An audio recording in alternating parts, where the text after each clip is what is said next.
So that's the first six signs, so 6 houses of the horoscope, and that's all under the horizon. So if you have all planets under the horizon, under the horizontal line, if the sun was there as well, you'd be born at night, and everything would be under the horizon, and things would be like a little bit like not so visible for other people. And if you have a lot of planets over the horizon, in this area here,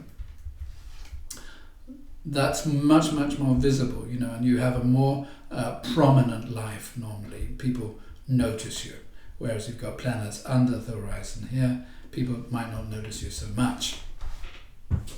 So when we get to the 7th house, which is the descendant of the horoscope, the focus is away from you and on other people.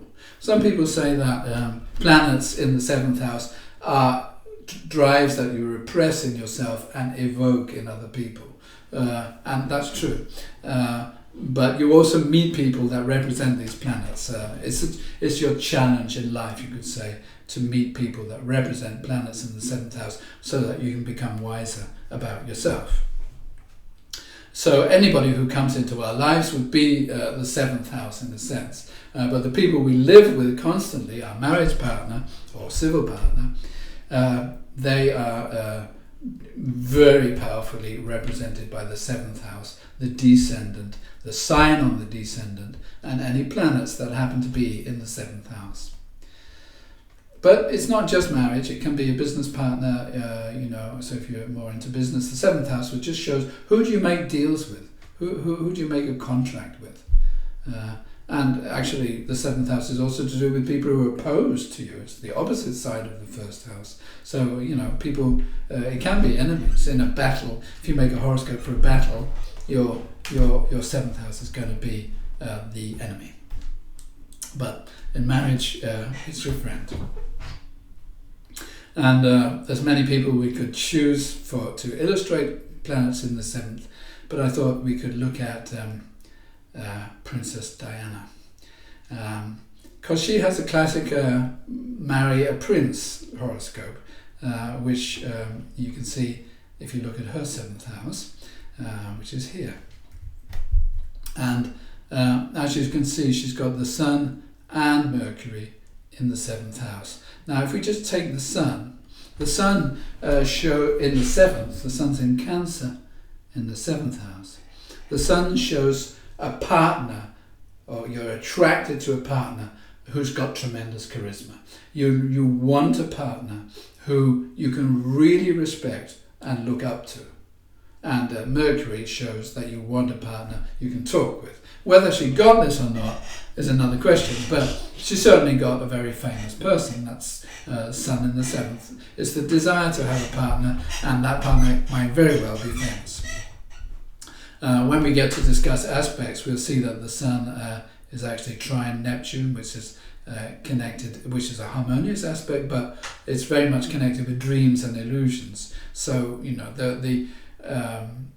she, for her, a prince represented a kind of a little bit more than a person, and also perhaps a dream. And you can see here that she's got Venus in the 5th house as well. And you remember that the 5th house was to do with romance, and Venus is really to do with love, and especially in a woman's horoscope. And Venus is in Taurus, which is actually the sign it's strongly associated with. It rules Taurus. So Venus is powerful in the 5th.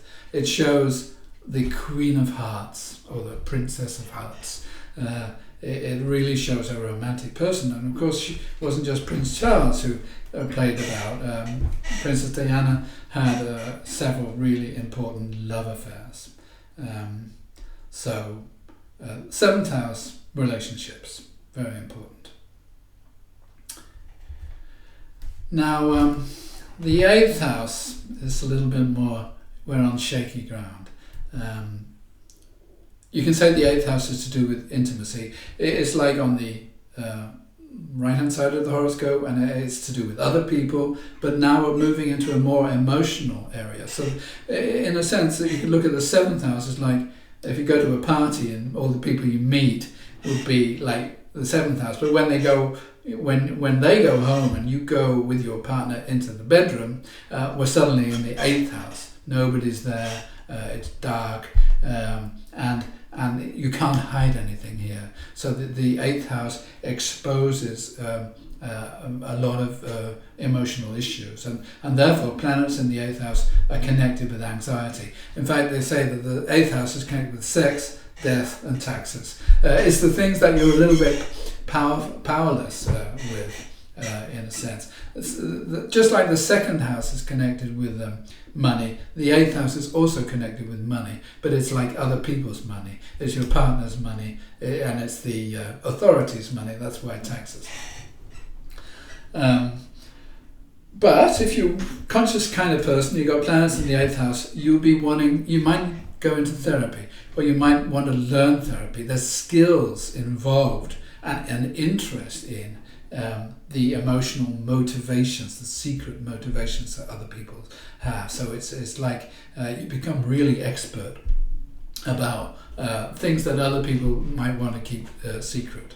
And you might remember Freud. He had a moon in Gemini, which is moon is a very female planet. In Gemini, it's like talking, and the 8th house. So he talked about sex with women. That's moon in Gemini in the 8th house, the talking cure. So the person I've chosen is perhaps not the person you'd think about immediately, because when you see Marilyn Monroe, you think about other things, I think. But she was, of course, quite a sex symbol. And if you look at her horoscope, which is here, you can see that, she had a Leo ascendant, which is quite good for a film star. Leo wants a bit of fame. She had Neptune there, which is also very good for films. But there's lots of things that show important things about her life, like the moon and Jupiter shows a tremendous international and national popularity. But in the 8th house, we have Mars and we have Uranus. And Mars is actually in Pisces in the 8th. Now, Mars in the 8th house, the 8th house is connected with sexuality. Mars is also connected with men and sexuality. And Mars in Pisces is a little bit. Pisces has this like moral flexibility, if you want to say it nicely. It's a bit dodgy having Mars in Pisces in the 8th, especially when this is connected with other people and other men and sexual experiences with men. Of course, Marilyn Monroe, I think she was raped at the age of 12. She was brought up in a care home. Her mother gave her away. So in actual fact, it's quite an unhappy life. You can see that here. If you look in the 4th house of the home, Saturn is always there where the greatest challenges are. And in Scorpio, it's like that's where traumas are, or very, very difficult. Saturn in Scorpio, very difficult circumstances in childhood. And in actual fact, you'll see there's a connection, a trine to Mars. So that's supposed to be a positive aspect, but Mars and Saturn are very difficult planets. So positive for some people, but perhaps not for Marilyn Monroe. She was abused as a child and also raped. And was in fact quite famous earlier on because of her nude calendar. So that's a more unhappy area. And actually the 8th house is connected with death, isn't it? So the fact that she took an overdose, Pisces is connected with medicine or drugs, and Mars is always giving problems. So death through an overdose is also shown here. Don't worry, if you've got that, it doesn't mean you're going to do that. But all the different combinations, this grand trine with Mars, Pluto, Saturn, etc., shows that there would be an unhappy outcome in that respect. So that's the 8th house, which is like, not fun to have planets in the 8th house, but you certainly have an intense life and you get down into the nitty-gritty. The 9th house is a a sudden like emerging from purgatory and into light. And the ninth house is considered very fortunate in most respects in astrology, and it's to do with the higher mind, and therefore it's connected with universities, further education, study. It's also anything that expands your mental horizons or your intellectual horizons or your geographical horizons. Anything that expands horizons is connected with the ninth. So you've got travel, long journeys, planets in the ninth, certain planets which guarantee a long journey. If you have the moon, which is to do with your home, in the ninth, you're almost certainly going to live abroad in some period of your life and things like that. And in the ninth house, planets, it shows the people you meet who are like mentors. They can be a priest or an advisor or a teacher, people who broaden your understanding of the meaning of life. And the ninth house is also connected with justice. So it's not always good to have stuff in the ninth house.